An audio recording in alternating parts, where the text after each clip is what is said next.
If Israel just allowed the Palestinians to have a state of their own, there would be peace in the Middle East, right? That's what you hear from UN ambassadors, European diplomats, and most college professors.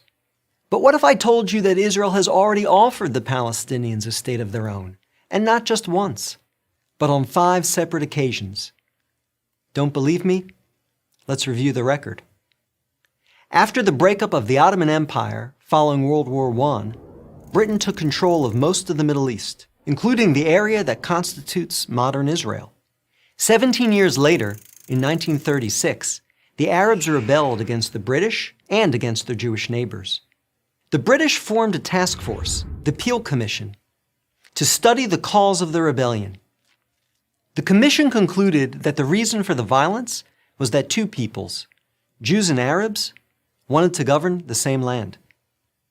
The answer, the Peel Commission concluded, would be to create 2 independent states, one for the Jews and one for the Arabs, a 2-state solution. The suggested split was heavily in favor of the Arabs. The British offered them 80% of the disputed territory, the Jews the remaining 20%. Yet, despite the tiny size of their proposed state, the Jews voted to accept this offer, but the Arabs rejected it and resumed their violent rebellion. Rejection number 1. 10 years later, in 1947, the British asked the United Nations to find a new solution to the continuing tensions. Like the Peel Commission, the UN decided that the best way to resolve the conflict was to divide the land. In November 1947, the UN voted to create 2 states. Again, the Jews accepted the offer, and again, the Arabs rejected it. Only this time, they did so by launching an all-out war. Rejection number 2. Jordan, Egypt, Iraq, Lebanon, and Syria joined the conflict. But they failed. Israel won the war and got on with the business of building a new nation. Most of the land set aside by the UN for an Arab state, the West Bank and East Jerusalem, became occupied territory, occupied not by Israel, but by Jordan. 20 years later, in 1967, the Arabs, led this time by Egypt and joined by Syria and Jordan, once again sought to destroy the Jewish state. The 1967 conflict, known as the Six-Day War, ended in a stunning victory for Israel.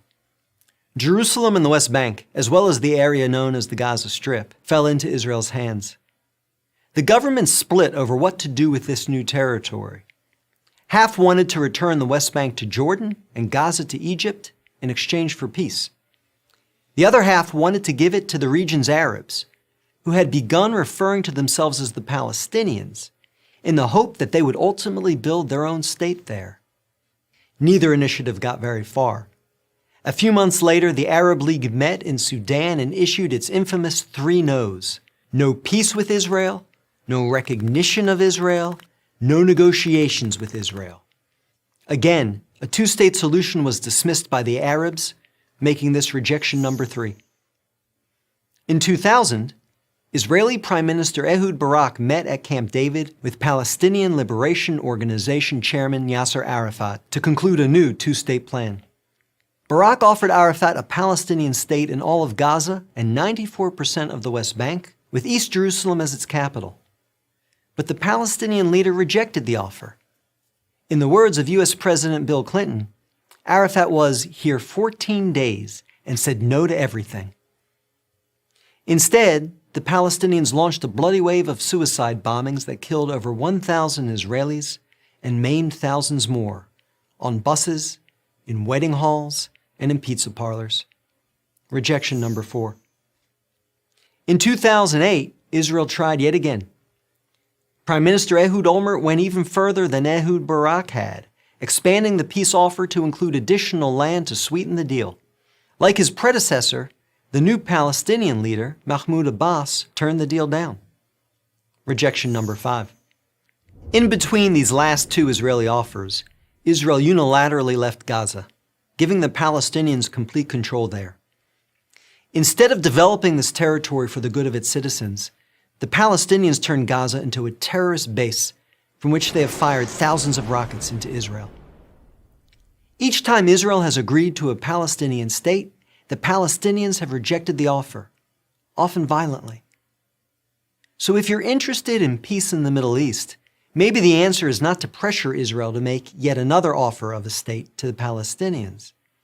Maybe the answer is to pressure the Palestinians to finally accept the existence of a Jewish state. I'm David Brog, Executive Director of the Maccabee Task Force for Prager University. To subscribe to our YouTube channel, click here. To help keep our videos free, donate here.